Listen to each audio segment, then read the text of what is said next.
Life has always been a challenge. When one has a problem and wishes to solve it, first one must determine what is the root cause of the problem. Simple problems have simple solutions. Complex problems are, well, more complex. An obvious problem with our current financial system is that it rewards greed and corruption. Greed and corruption seem to be everywhere. But are greed and corruption the root causes of the problem, or are they the result of the way the system is built? Logically, one should first ask, are there built-in reasons why the system works the way it does? And if there are, can they be built out?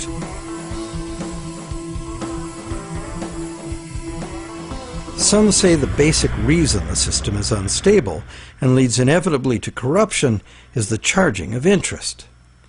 As explained earlier in this series, in our current bank credit as money system, the principal amount of a bank loan is simply created from the borrower's promise to pay back the principal plus interest in money. But the money to pay the interest is not created. The obvious but untrue conclusion is that it would therefore be mathematically impossible to pay off all debts. Many who call for money reform call for the abolition of interest as the solution to the problem. But is interest really the problem? Yes, there would be a serious mathematical shortage if all loans were concurrent and had to be paid back in one lump sum. That problem might apply to gangland loans and sometimes to farm loans, but that's not how the banking system works in general. Bank loans usually get paid back in a series of payments over a period of time, and for good reason. Money is both a stock, the amount in existence at any one time, and a flow, the transactions over time that the money is used for. Flow works like this. If I, the rich guy, lend you $1 and that was the only dollar in existence, the stock, could you pay me back $100? Well, if it had to be paid in one lump sum, no. That other $99, the interest on the loan, would be impossible to pay. It would be impossible to pay even in $2 payments, because there is only $1 in existence.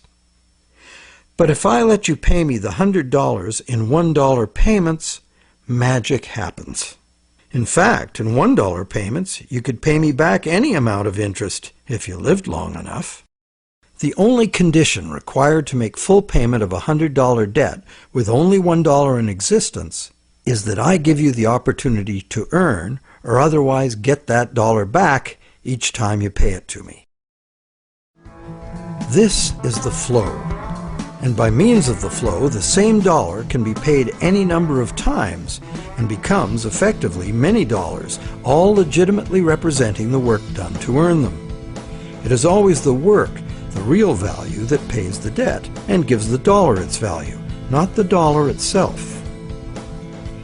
The relationship in our example is dreadfully unequal, because the man with the money has enslaved the man without it, just like the real world, some would say. But a simple loan at interest need not produce a shortage of money or cause unpayable debt if flow is 100%, as in our example. Flow is the real measure of economic activity. It's much more significant than the stock in a money system, as it multiplies the effective money in circulation. Given that today we use an exclusively debt money system, what is flowing in all these transactions is credit or promises to pay money. This credit is ultimately nothing more than the promises of borrowers to pay this credit back, usually according to a time schedule and usually with interest added.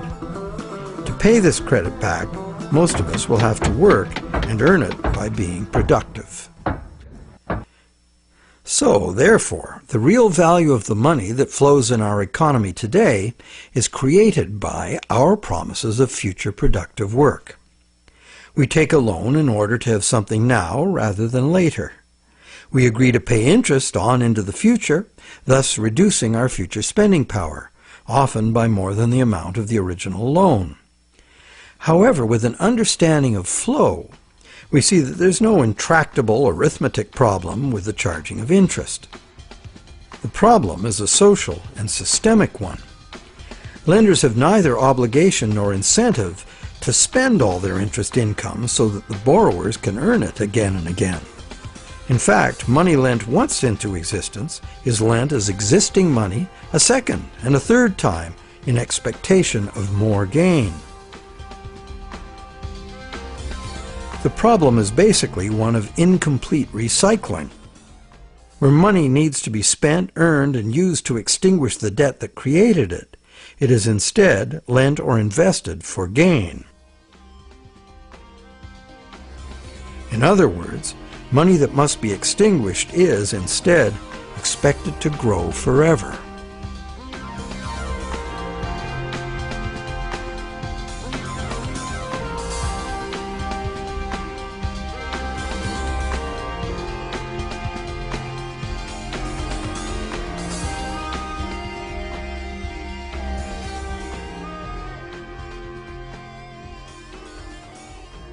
Here's another simple example of a basic mechanism inherent to all lending. Let's say I lend you $100 and you spend it into circulation. It eventually ends up in the possession of someone who doesn't need to spend it and decides to lend it instead. Now once again, let's say this is the only $100 in existence, so you have to borrow it from the secondary lender in order to pay off your debt to me. But now you have to borrow it from me to pay the secondary lender. This twice-lent money has become a perpetually unpayable debt. This debt can never be extinguished, nor even reduced without a default. Notice that interest doesn't even enter into this equation. The problem of perpetual debt remains, interest or no. And even if the money itself is of intrinsic value, like gold or silver, or if it is issued by governments as cash, twice-lent money creates perpetual debt exactly the same way.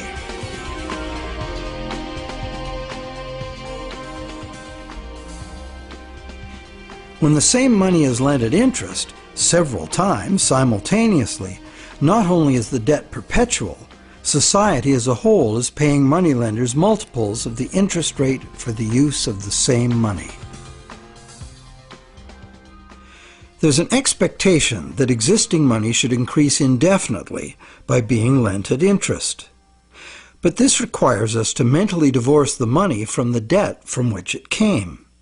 However, the reality is, every dollar created today has a scheduled appointment to be extinguished as a principal payment on the loan that created it. And that's why debt money can't be separated from the debt that created it.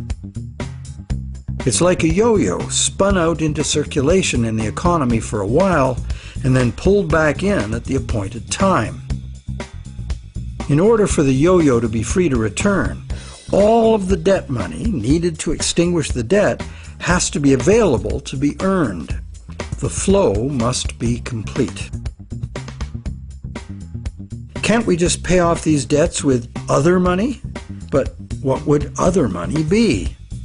Today, the amount of physical cash and coin in circulation is very small. Almost all money is bank credit, debt money. So if almost all money comes into existence the same way, then it's valid to picture each debt money dollar as having its own cycle from creation to destruction. So, the question, can we pay off debts with other money? No, there is no other money, as all of it is similarly committed to debt in one form or another. Therefore, the only way to ensure current payments can be made is to constantly increase the total amount of money in the system. But more money in a debt money system means more debt, so the debt hole in reality just deepens. Since debt is money in this system, it creates the fantasy of wealth for a while, but fantasies must come to an end.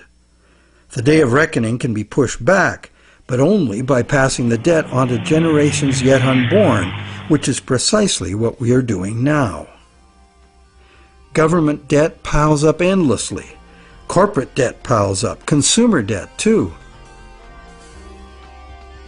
As long as total debt keeps increasing, the system can stay ahead of the debt monster. But all of this debt is an absurd fantasy that our descendants will surely never repay. Nor would they be advised to, as repayment of debt would eliminate the money stock and plunge the world into a depression. Once real growth levels off, due to the inherent limits of human productivity or the limited resources of a finite planet, this growth-dependent money system can only resolve its impossible arithmetic in a destruction of value. This can either happen through a deflationary spiral of credit defaults and falling prices, or by the devaluation of the money unit. Taken to extremes, either course of events will destroy an economy and even a civilization.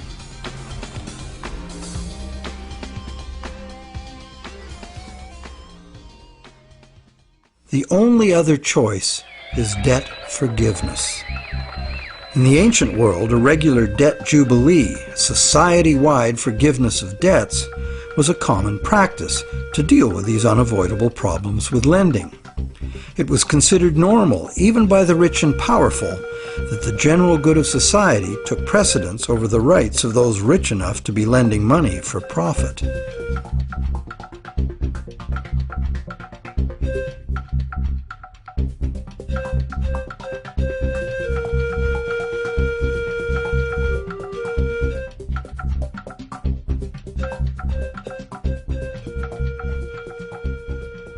Some say that the money system's problems would be solved if we returned to using gold for money, or silver, or some other limited or hard commodity like oil or energy in general. They argue that this prevents money from being created in excess and backs it with real value. However, it also makes those who actually possess the selected physical substance the only ones with real money.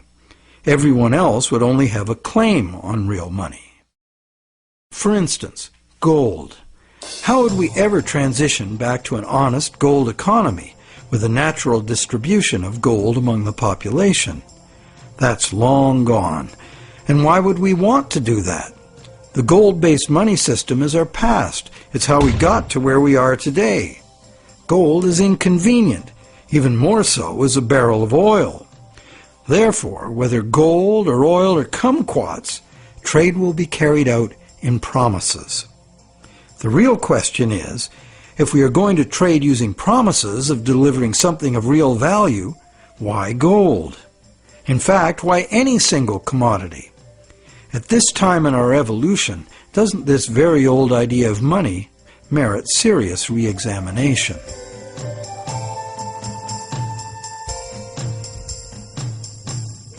It can be argued that our current elastic debt money is backed by real value, every bit as meaningfully as gold. That's because money, most of which is created as mortgages, represents the value of the assets pledged as collateral. So is bank credit money actually a claim on the real estate pledged to create it? Not directly.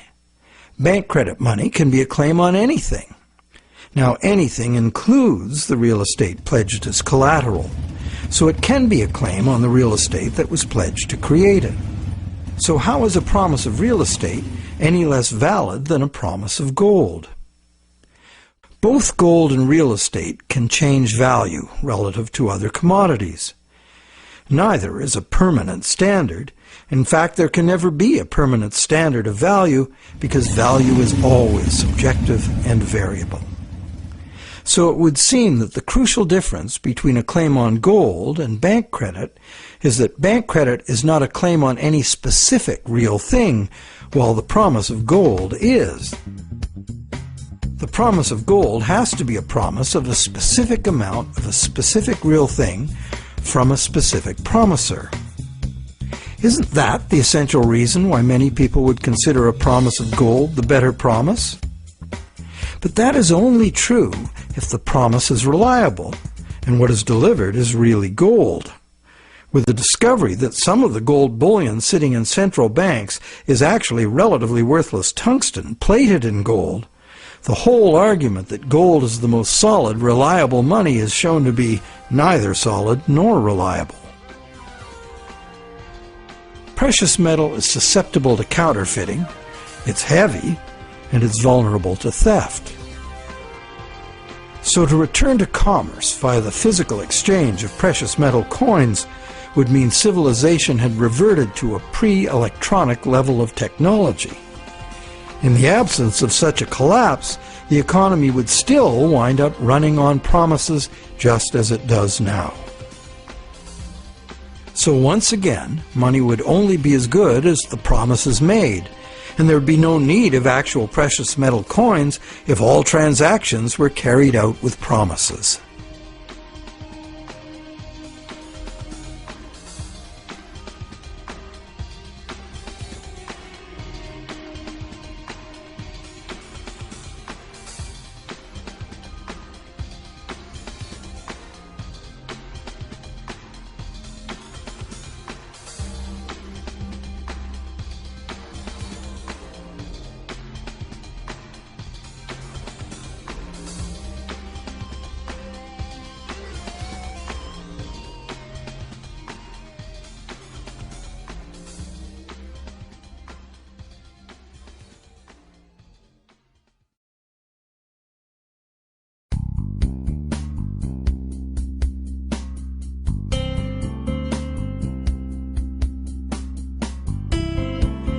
The fundamental question is, what does the need for money to enable trade have to do with the amount of some shiny metal there is, or the amount of any single natural resource or commodity, or real estate for that matter?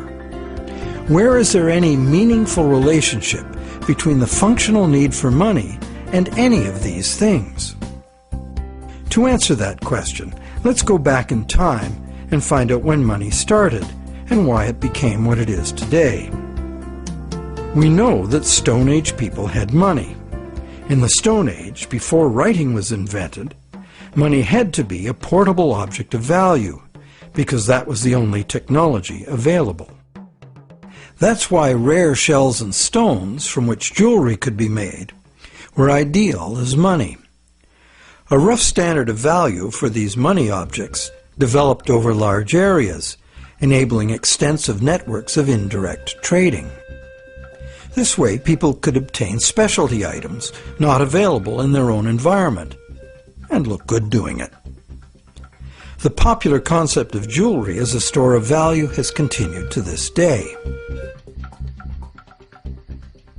In later agricultural civilizations, cattle were often the standard value objects for large transactions, and salt for small ones. Salt was rare in those days and valuable.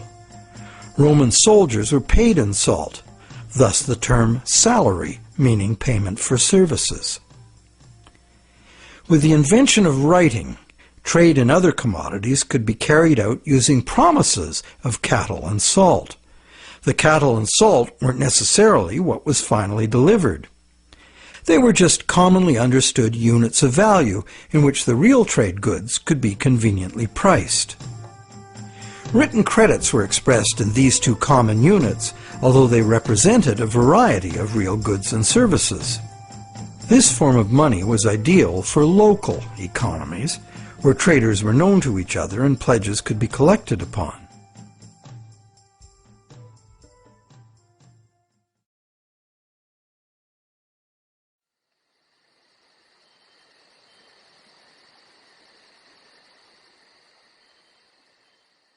Agricultural surpluses allowed some people to leave the farming to others and specialize in particular crafts. This resulted in improved skills and better tools, and that led to further gains in productivity. This specialization of labor required increased trade, as more people opted to produce a single item of enhanced value. They would then need to trade their specialty for the broad spectrum of necessities that past generations had produced for themselves. But direct barter was inefficient. So more trade led to a greater need for money. Over many centuries, various forms of money were tried. Eventually, gold and silver coins proved to be the most useful money objects because they were conveniently portable and similarly valued across large areas of the civilized world. They were also easily standardized for weight and purity, and did not require enforcement of value by some authority, nor redemption in goods from someone far away. Thus, for very good reasons, gold and silver became the universally successful international currencies, accepted as final payment of debt almost everywhere.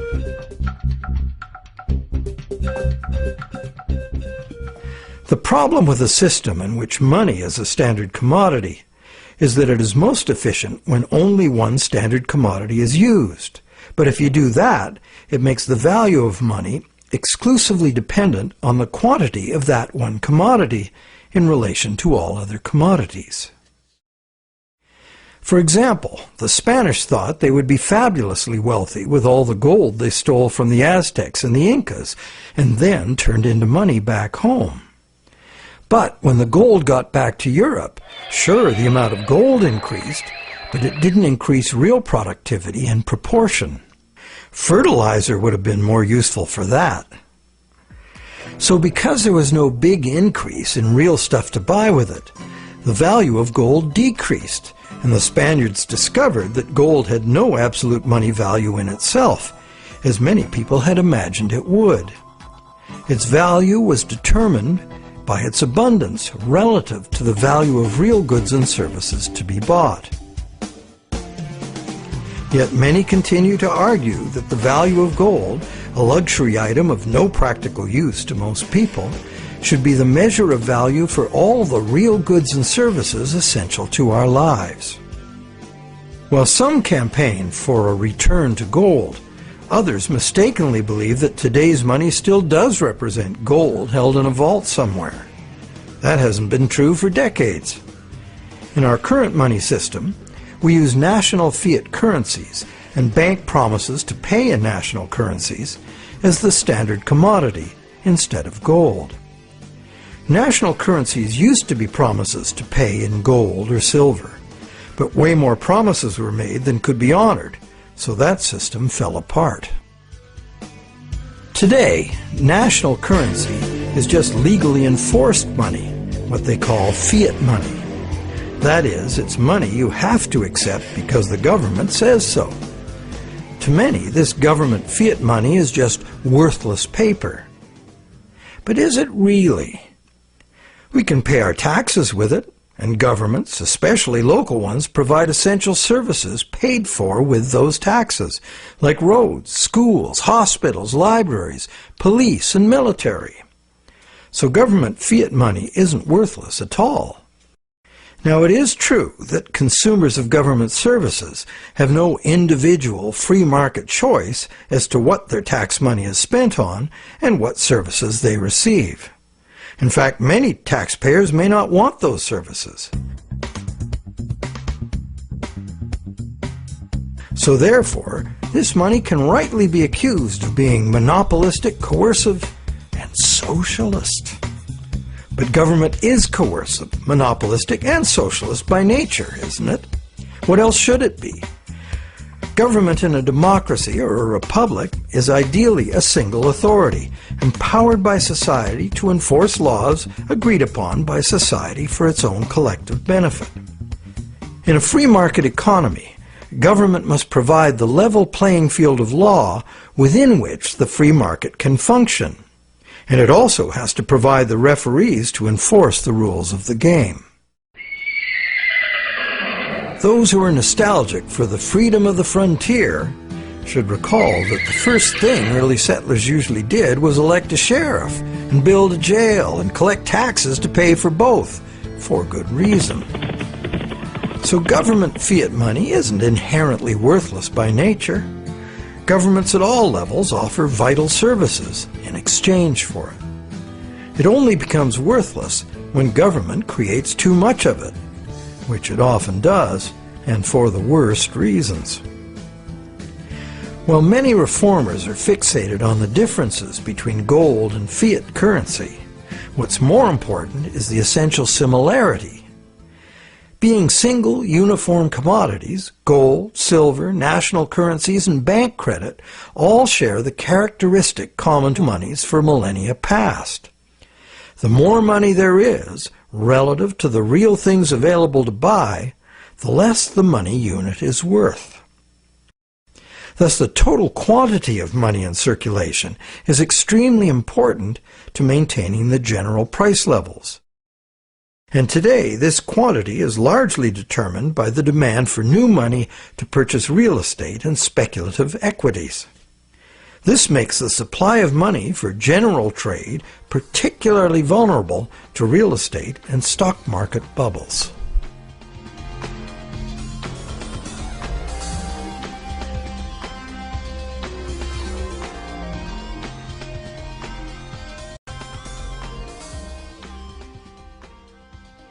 Perhaps the most significant problem with money as a single commodity is its tendency to concentrate wealth. Those who have no money must get it from those who have it to lend. Anyone with extra money can lend it at interest, and if, rather than spending all of the interest, they add any of it to their lending capital, they will accumulate even more money to lend. One reputable study counted all the ways we pay interest, directly on our own debt and indirectly in prices and taxes for corporate and government debt. This was compared to the interest we earn from all sources. This study found that only the richest 10% come out ahead. The next 10% do little better than break even, and the remaining 80% pay more than they receive, the poorest losing out the most. Now, in our current bank credit system, money is created as debt to banks.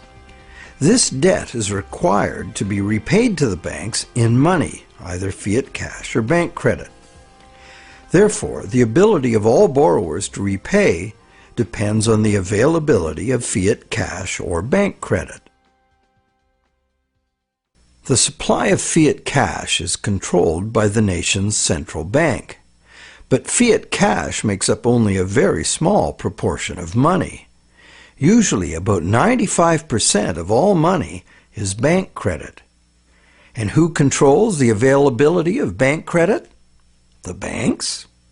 Well, on the one hand, what the banks can do is constrict the supply of credit any time they want to, with high interest rates or by just not granting loans. On the other hand, the banks can lower interest rates and encourage borrowing, but they can't expand the money supply unless borrowers are willing to borrow. If cautious and reliable borrowers are in short supply, banks must take bigger risks, as interest must be paid to depositors and banks cost money to run. The bank credit money supply is, as they say, highly elastic.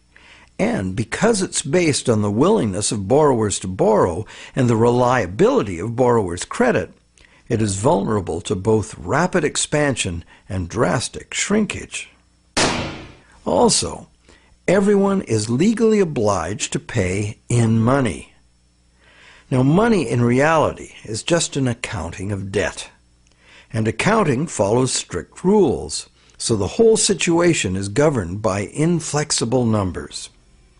That's why a sudden shrinkage in the money supply caused by some defaults has the inevitable follow-up effect of causing more and more defaults and even more shrinkage of the money supply.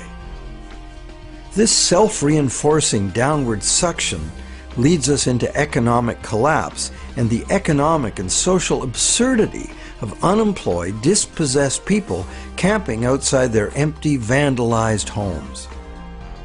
And what does the government do about it? It loads bankrupt taxpayers with astronomical fantasy debt that will never even be reduced, never mind paid off.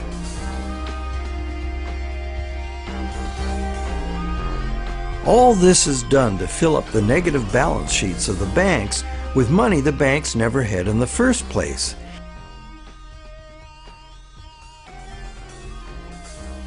And then they use it to pay themselves obscene bonuses. Life is good for those who know how to play the system.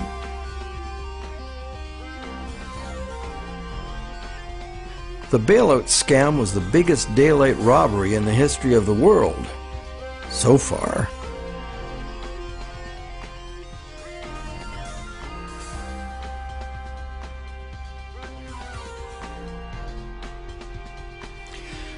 All of these tendencies of the money as commodity system are features of the system itself.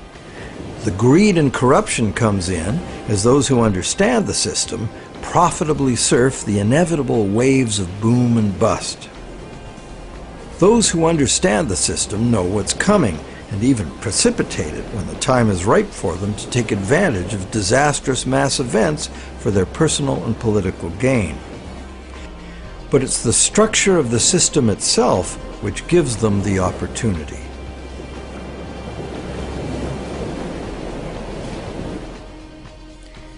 And they have taken this opportunity over and over again since ancient times. People complain of the injustice, blame each other, blame the left or the right or whoever the scapegoat of choice is. But they never really catch on to the reasons this keeps happening. That's because most of us shy away from trying to understand the true nature of money and of freedom. The basis of freedom is essentially the freedom to exchange goods, services, ideas. If you create something in proven demand, you and only you should have the right and the freedom to create and spend the credit money needed by someone to buy it. Money as a portable uniform commodity was invented a very long time ago. It was the only choice using the technological means available at that time. But times have changed. So why is this outmoded technology still the prevailing concept we have for money? Could we go beyond money as we've known it? Could there be a new basis, a fresh concept, a design that could more effectively address the real purpose of money in the 21st century?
Awareness of the need for real change in the money system is growing.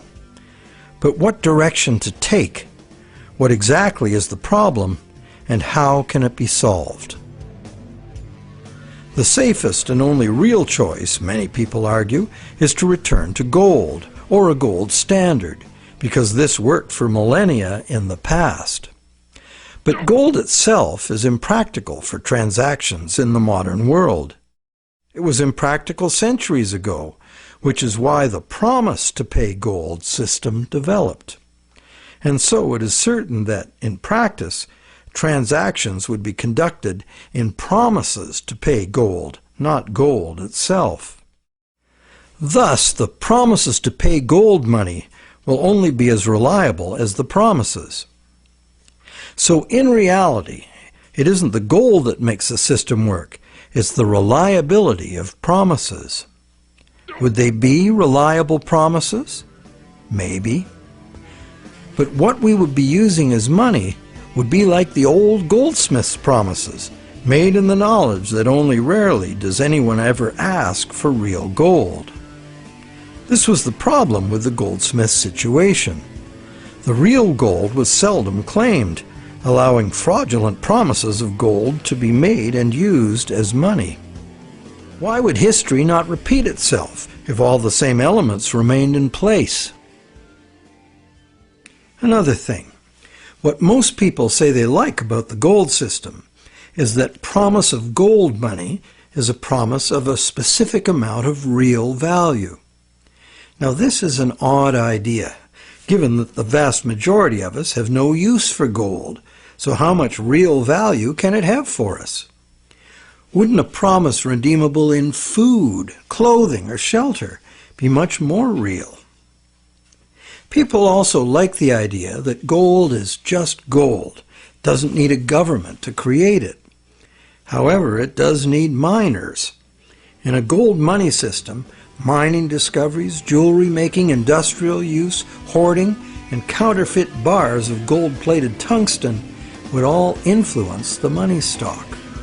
What on earth does any of that have to do with the need for money for trade? Lastly, gold as money is a single uniform commodity, manifesting all the inherent mathematical defects of lending demonstrated in part 1 of this movie. Being a coin with intrinsic value doesn't make any difference.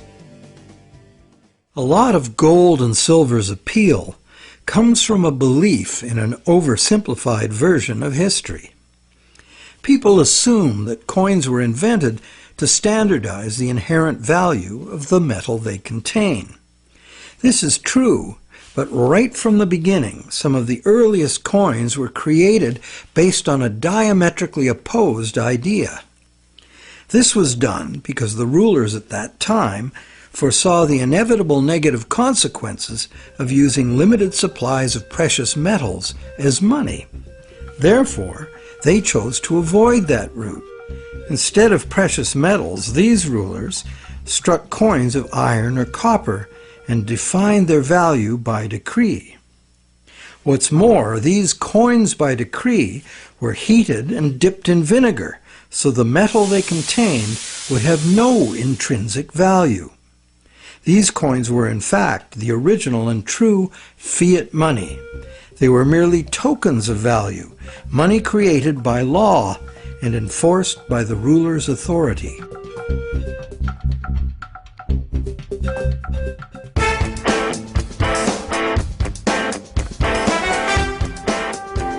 Pure fiat money is the other main idea favored by money reformers. They would restore fiat money to its true status as a national government monopoly on money creation.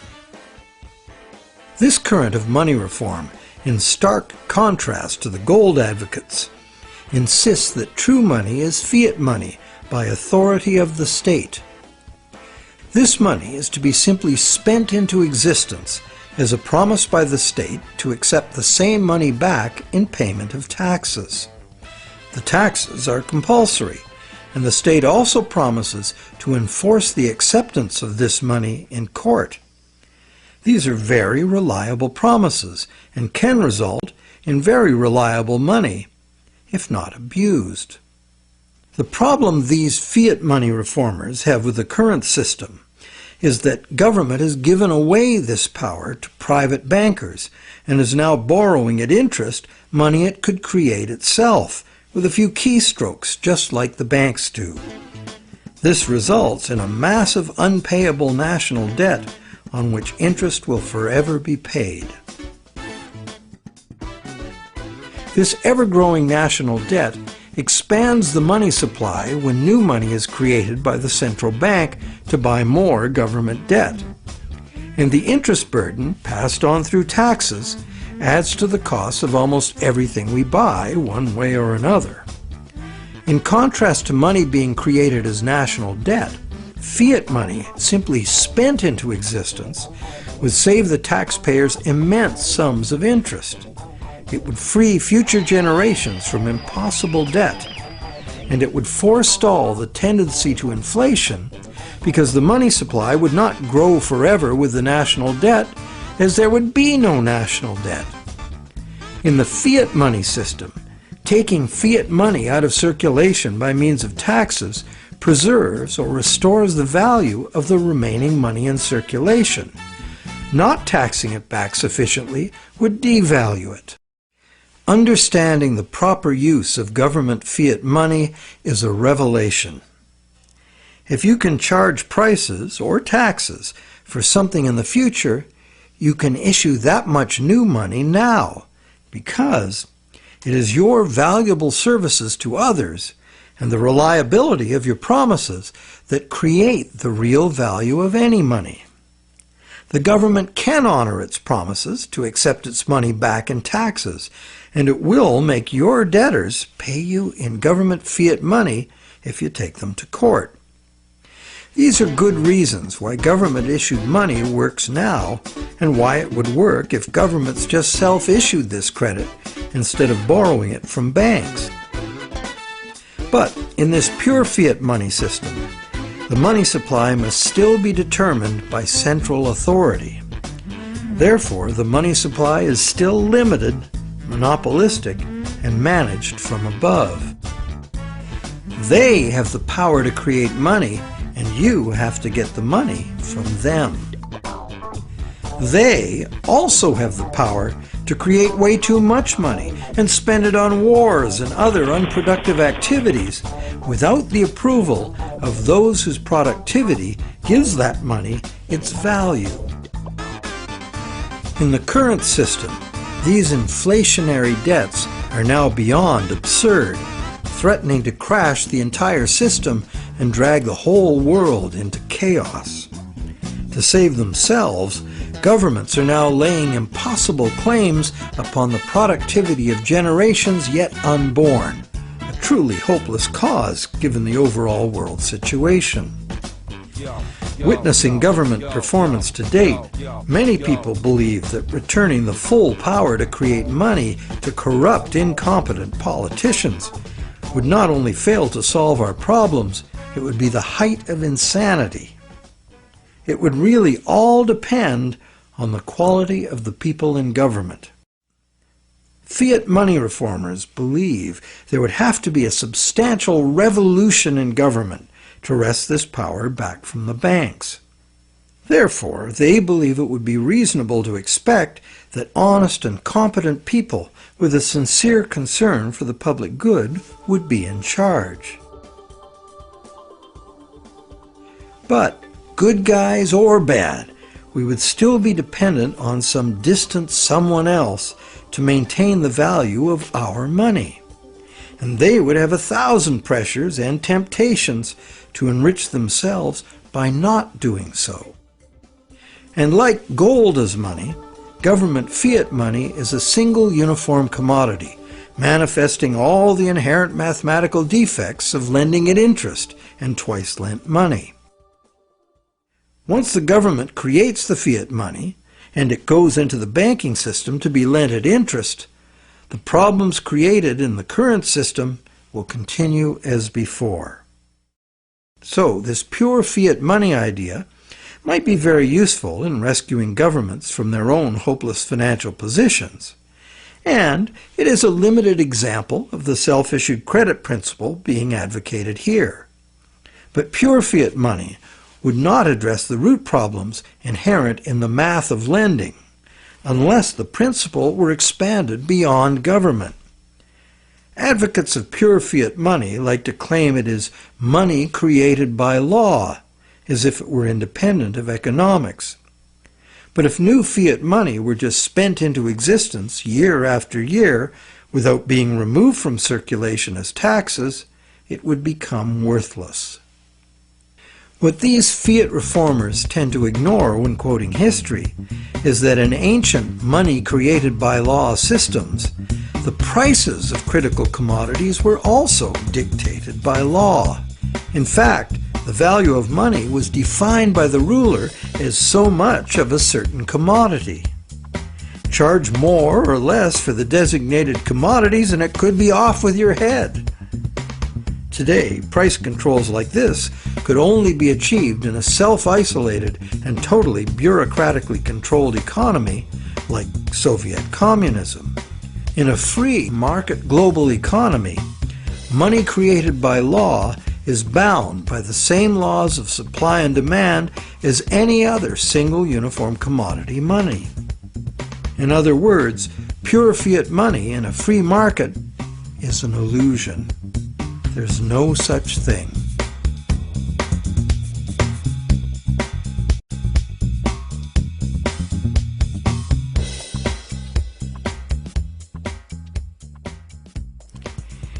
In the third stream of money reform are the various types of so-called alternative currencies, all of them based on some concept of money being created as self-issued credit. Many examples of such systems exist today all over the world. Some are very successful business-to-business barter networks, in which businesses create product credit money to use among themselves, independent of banks and government, and usually interest-free. Such systems are tolerated, and in Switzerland the existence of the Weir system is generally credited with stabilizing the banking system by expanding when the conventional system contracts and vice versa. But in the past, when they became too successful, alternative currencies were usually suppressed by the banking system or even outlawed by government. So, active suppression is the most significant external problem. The most common inherent problems with these systems are their limited scope and acceptance, their operating costs, and the unreliability of member credit. What the conventional banking system provides, worldwide reach, affordability, credit checks, and debt enforcement, are the necessary services that are usually inadequate or prohibitively expensive in the alternative systems. Once the small group of idealistic and honest originators are joined by members exhibiting the full range of human behavior, alternative systems discover they must deal with cheaters. Some are deliberate cheaters, others just not too conscientious about their debts. And at the opposite end of the spectrum are the hyper-conscientious people who won't issue credit because they are afraid they won't be able to fulfill it. A self-issued credit system cannot work if the members are afraid of issuing credit. And that is why it makes far more sense that government and essential industries like farming, forestry, mining, manufacturing, and construction should be the main and widely accepted sources of self-issued credit, not vulnerable individuals trading haircuts for pottery. However, we are talking about creating a truly liberated system of exchange. Therefore, in this proposed new system, anyone would have the freedom to issue credit, because only voluntary acceptance would determine the circulation of it. The cost of accounting in self-issued credit systems could be overcome entirely by emerging technologies, allowing the creation of a digital coin. Digital coins could be passed from one owner to another, peer-to-peer, so that no bookkeeping and no third-party involvement, like banks or PayPal, is required. This leaves only the problem of achieving global spread.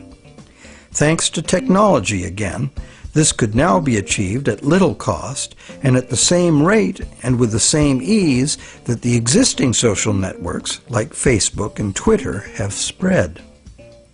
So there is a positive answer to all the questions we have posed in this movie. And there is a solution that has the potential to unite the three seemingly conflicting schools of money reform into one cohesive movement for fundamental monetary change. Because, when examined closely, be it gold, tax receipts, or someone's goods and services, all three schools of money reform are really calling for the same thing. Money that is redeemable for something specific from someone specific. Once one comes to that realization, it becomes obvious that self-issued credit for the full range of goods and services in demand would necessarily include gold, silver, and government tax receipts, as these are also things in demand. We just need to look beyond obsolete beliefs to see the heart of the situation. The all-inclusive self-issued credit system, the basis for almost all so-called alternative currencies, could contain within it both the precious metal and the payable for tax models of money without any contradiction.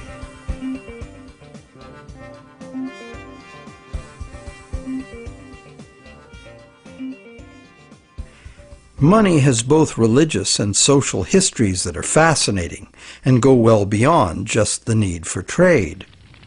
But for our practical purposes in this presentation, money is the invention that overcame the limitations of direct barter. Money is, therefore, a technology, a way to solve a problem. Most of us would agree that we have a problem with our money system. This is no surprise once we realize the current system was designed by bankers in their own interest, and governments wanting to pump out artificial money to wage war and pay for it with the hidden form of taxation called inflation.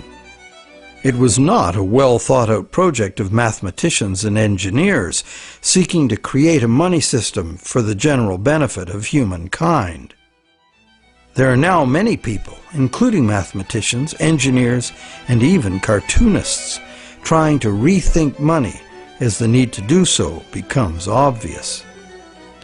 In this presentation, we've proposed that we return as close to direct barter as we can, because doing so would anchor the money system directly to the real-world things we want to exchange.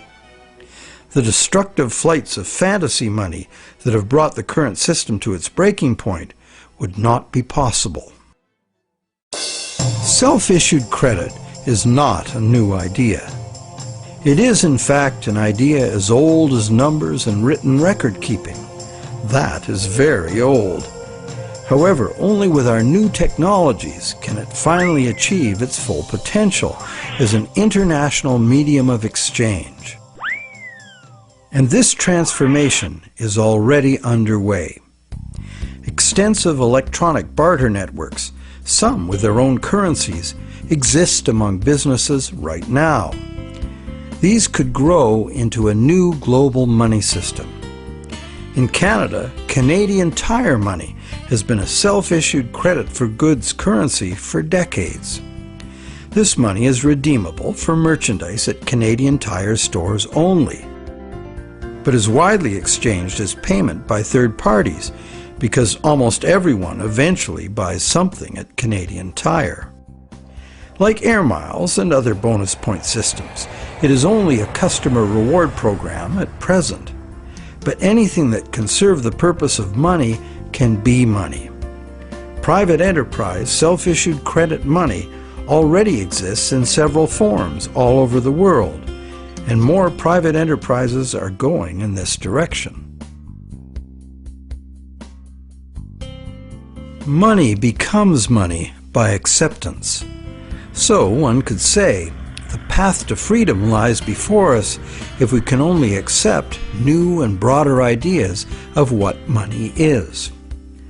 Looked at logically, why wouldn't a legally binding contract for delivery of specific goods and services from a specific supplier be much more acceptable as a medium of trade than the much abused government bank monopoly money we are using now? And does it not seem natural and logical that the source of money should be the same as the source of real wealth, the productive members of society? And does it not seem natural and logical that the value of anyone's credit should be determined solely by their own proven success at living within their means, no one else's? And does it not seem natural and logical that the value of what we have earned with our work and productivity should not be susceptible to being destroyed or stolen by the gambling of some very greedy people? We hope that watching the Money is Debt series has given you insights into why our money system functions the way it does. We also hope that we've demonstrated how a return to gold or a switch to any single uniform commodity as money does not solve the fundamental problems with money. Manipulation of single commodity money has milked productive people of their life energies and prosperity for millennia. That this predatory wealth extraction system could soon take the form of a single global bank emerging as an unaccountable big brother world dictatorship should concern everyone. We hope you're encouraged to do your own thinking about money, a subject that has been ignored and misunderstood by the public for much too long, to our great disadvantage. And, not to criticize without offering an alternative, we have, in this final movie of the series, offered a comprehensive and detailed picture of how a radically new economic system might work if interest-bearing product vouchers were the medium of exchange, thus eliminating money as a commodity in itself. Instead, money would be a global measurement unit like minutes, meters, and tons. The existing physical situation on this planet is not sustainable, and the number one technical obstacle to doing anything serious about it is the current growth-addicted money system, which is itself unsustainable. The crisis is upon us. If you'd rather think about solutions than despair about the problems, think about taking back our money power with self-issued credit. Join with others who realize the need for radical change and spread this knowledge and understanding as fast and as far as you can. The masses of people must take upon themselves the responsibility to wake up, realize our power, and create something better.